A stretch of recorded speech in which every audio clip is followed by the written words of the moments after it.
Sustainable development पर चर्चा करेंगे। सस्टेनेबल डेवलपमेंट को सतत विकास, अस्थायी विकास या निरंतर विकास की संज्ञा भी दी जाती है। सभी लोगों को पता है कि निरंतर विकास करना मानव की सहज प्रवृत्ति रही है तथा पर्यावरण मानव जीवन को जीवित रखने का एक प्रमुख स्रोत रहा है। विकास की इस निरंतर यात्रा में वह पर्यावरण का निरंतर उपयोग करता है। उसके द्वारा विकास के लिए की गई प्रत्येक क्रिया पर्यावरण पर प्रभाव डालती है या उस क्रिया का प्रभाव पर्यावरण पर पड़ा। जब तक पर्यावरण पर यह प्रभाव सीमित या सामान्य रूप से पड़ता है तब तक पारिस्थितिकी तंत्र पर कोई विशेष संकट नहीं आता है, परंतु जब विकास अधिक सघन होता है, विस्तृत होता है, तो उस स्थिति में पर्यावरण में विकृतियाँ उत्पन्न होने लगती हैं और पर्यावरण संपूर्ण मानव जगत इस विकास से प्रभावित दिखता है।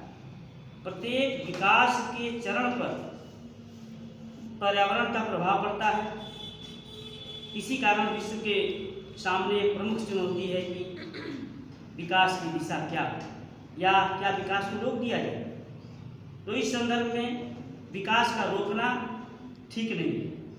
तो विकास की दिशा क्या हो, किस प्रकार विकास हो, तो इसमें सस्टेनेबल डेवलपमेंट का विचार आता है।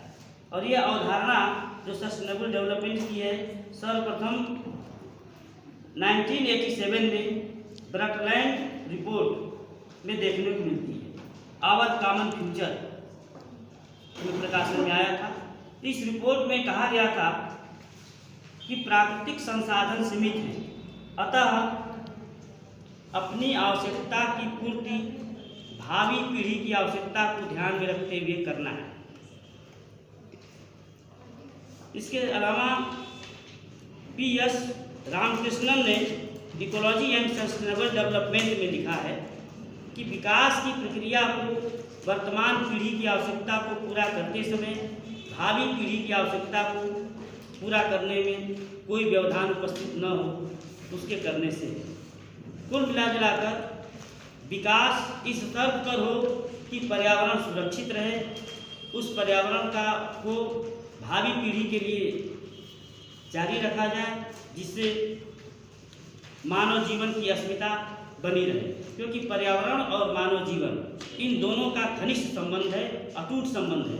यदि पर्यावरण नहीं रहेगा तो मानव जीवन की कल्पना भी सशंकित हो जाएगी। भौतिकता से ओतप्रोत जो हमारी जीवन शैली है वह लगभग प्रत्येक समाज में देखने को मिलती है। हर समाज चाहता है कि भौतिक सुख सुविधा मिले, साधन मिले, वह किसी भी कीमत पर मिले। और यदि यही प्रकृति अधिक समय तक बनी रही तो इस बात की पूरी संभावना है कि प्रकृति का भंडार जो जीवन के लिए आवश्यक है अतिशीघ्र समाप्त हो जाए।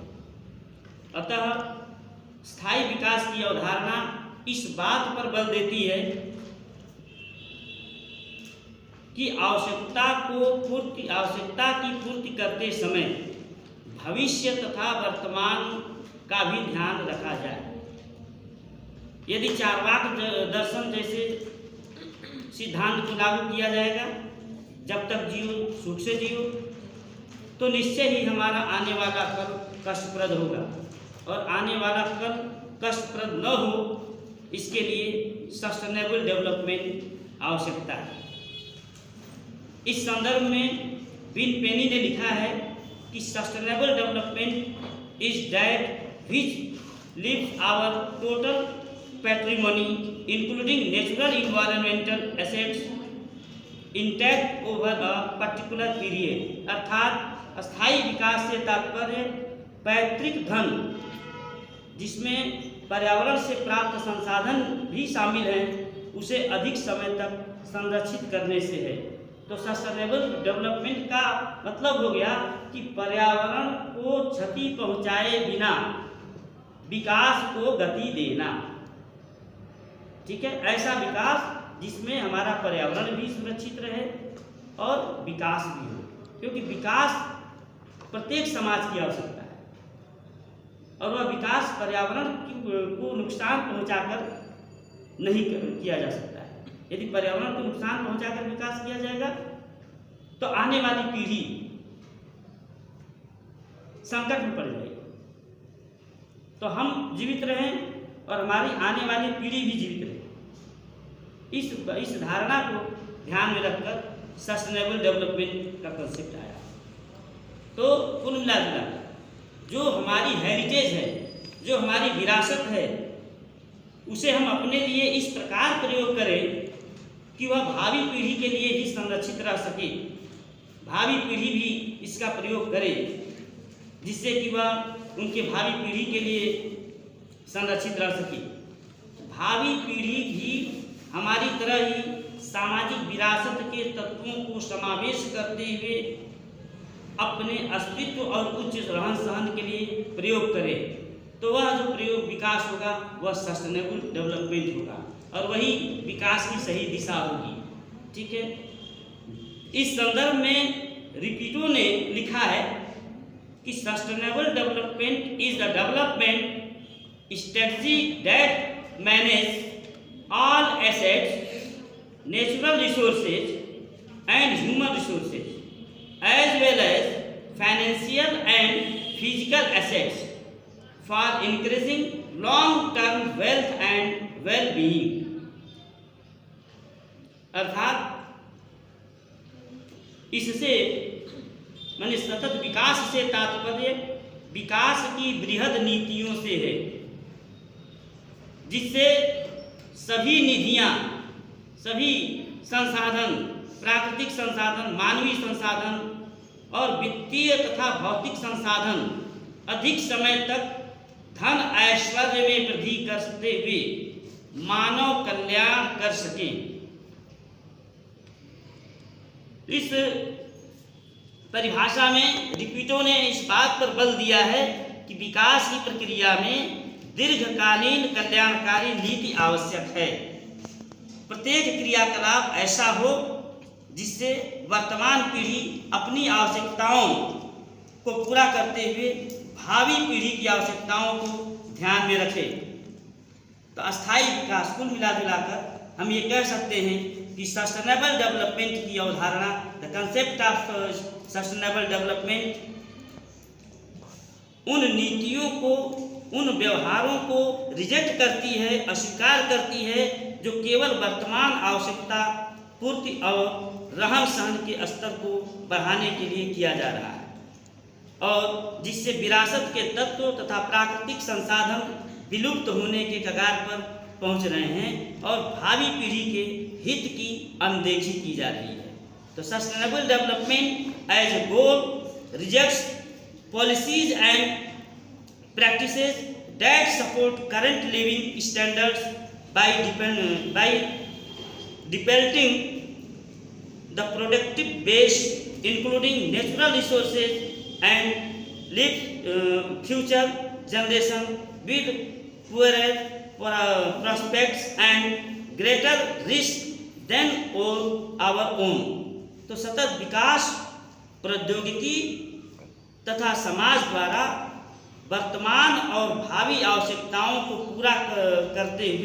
पूरा करने के लिए पर्यावरण की क्षमता पर लगाई गई सीमाओं से है कि पर्यावरण का कम से कम दोहन हो और उसके बाद विकास हो। विश्व पर्यावरण और विकास आयोग ने सतत विकास को स्पष्ट करते हुए लिखा है कि यदि परिवर्तन की ऐसी प्रक्रिया है, यह परिवर्तन की ऐसी प्रक्रिया है जिसमें संसाधनों का दोहन, निवेश की दिशा, प्रौद्योगिकी का विकास तथा संस्थागत परिवर्तनों की दिशा के बीच तालमेल होना जरूरी है, जिसमें मानवीय आवश्यकताओं और अपेक्षाओं को पूरा करने की वर्तमान और भावी क्षमताओं में वृद्धि हो। तो सतत विकास के जो भी आयाम हैं, जैसे आर्थिक विकास, सामाजिक समावेशन, पर्यावरण संरक्षण, इनमें सही तालमेल रखते हुए विकास करना और जो चार स्तंभ हैं, मानव, सामाजिक, आर्थिक और पर्यावरण, इनमें किसी की पर भी अस्मिता का संकट उत्पन्न न हो। तो इस प्रकार का जो विकास होगा वह सतत विकास की श्रेणी में आएगा।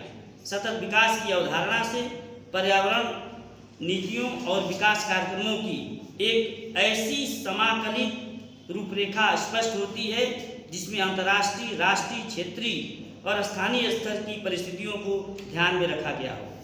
विकास की प्रक्रिया में उन प्राकृतिक प्रणालियों को संकट में नहीं डालना चाहिए जिनसे इस पृथ्वी पर अस्तित्व बना हुआ है।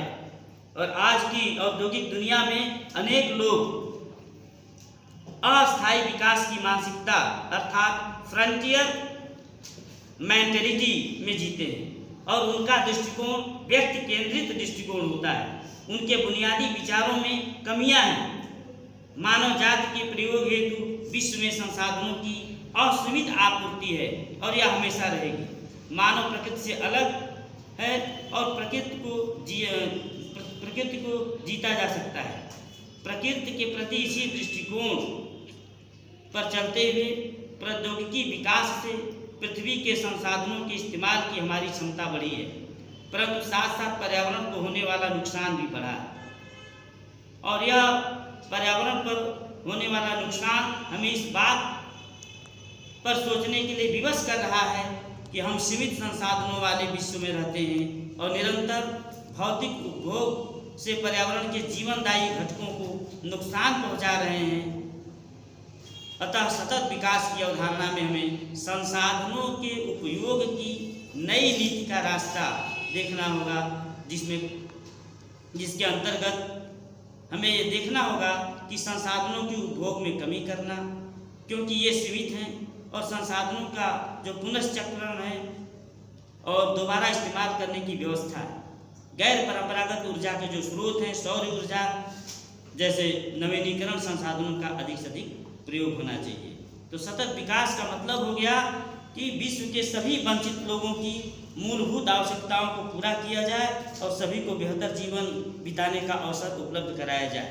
ठीक है, तो कुल मिलाकर जो सतत विकास की अवधारणा है इस बात पर केंद्रित है कि पर्यावरण को क्षति पहुंचाए बिना हमें विकास करना है, क्योंकि पर्यावरण अगर सुरक्षित नहीं रहेगा तो हमारी आगे आने वाली पीढ़ी के जीवन की अस्मिता संकट में पड़ जाएगी। ठीक है, नीड्स ऑफ सस्टेनेबल डेवलपमेंट, क्या आवश्यकता है अस्थायी विकास की? स्थायी विकास की आवश्यकता भारतीय संस्कृति के संदर्भ में हमें देखते हैं कि यूनिटी इन डाइवर्सिटी का कंसेप्ट, भारतीय संस्कृति विविधता में एकता के लिए जानी जाती है।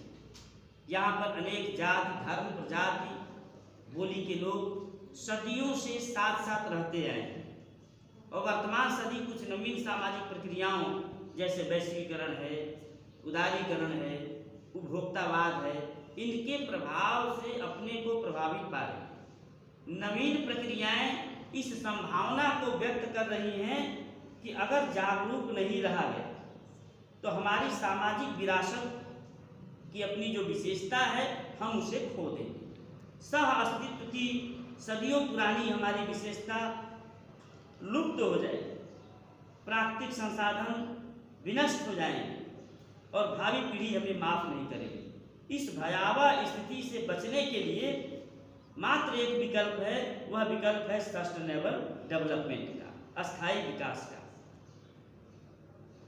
पहले हमारी आवश्यकताएं सीमित थी, तो उस समय अस्थायी प्रबंधन ही पर्याप्त माना जाता था, जिसको हम सस्टेनेबल मैनेजमेंट करते हैं, और उस समय इसी को आवश्यक माना जाता था और उपलब्धि भी मानी जाती कि जो हमें प्राप्त है उसको बनाए रखा जाए, चाहे प्राकृतिक हो चाहे कृत्रिम हो, जिससे वर्तमान पीढ़ी की आवश्यकता भी पूरी होती रहे, साथ ही साथ भावी पीढ़ी की भी आवश्यकता पूरी हो।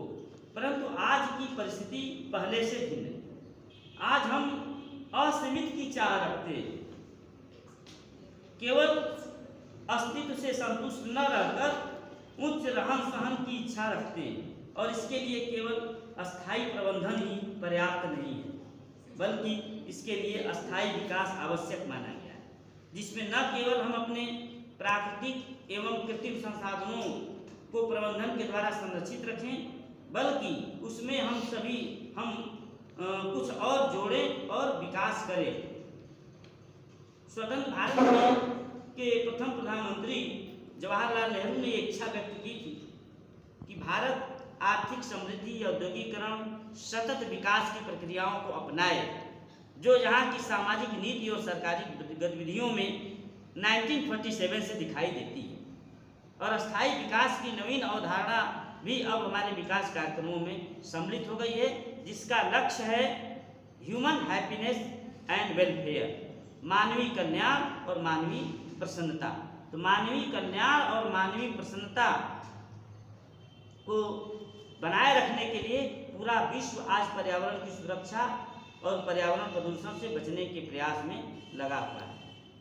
ठीक है, तो इस अस्थायी विकास की कुछ चुनौतियां भी हैं। क्या चुनौतियां हैं? आप सभी लोग को पता है कि स्थायी विकास की अवधारणा में यह बात सम्मिलित है कि इससे पर्यावरण को कोई हानि न पहुंचे, पर्यावरण सुरक्षित रहे, और इसके लिए लोगों में इसके प्रति जागरूकता और लोगों की मनोवृत्तियों में बदलाव आना जरूरी है। ठीक है, और लोगों को जागरूक होना जरूरी है। व्यक्ति का व्यवहार उनकी मनोवृत्ति पर निर्भर करता है। आवश्यकता इस बात की है कि लोगों की मनोवृत्ति ऐसी बनी रहे ताकि विकास के नाम पर कोई गतिरोध ऐसा न हो जिसमें पर्यावरण और पारिस्थितिकी को कोई नुकसान पहुंचे। और इसके लिए आवश्यक है कि लोगों का ज्ञान बोध, जो परसेप्शन है, वो बदले, और ज्ञान बोध में के बदलाव में जो कारक सहायक होंगे उसमें है, एक तो साक्षरता है, दूसरा है मार्केट फोर्सेज यानी कि बाजार शक्तियाँ, तीसरा है टेक्नोलॉजी, प्रौद्योगिकी, और चौथा है संस्थागत परिवर्तन। ठीक, तो पर्यावरण और विकास, इनमें हमेशा से अटूट संबंध रहा। पर्यावरण का न्यूनीकरण और संसाधनों के लगातार कम होने की स्थिति में विकास जारी नहीं रह सकता है। यदि विकास के दौरान पर्यावरण की समस्याओं को इग्नोर किया गया तो पर्यावरण का संरक्षण नहीं होगा। पर्यावरण के उचित प्रबंध और विकास को स्थायी बनाए रखने की विफलता से हमारे अस्तित्व पर संकट उत्पन्न होगा। सतत विकास की अवधारणा का उद्भव पर्यावरण बनाम विकास के प्रकरण से हुआ।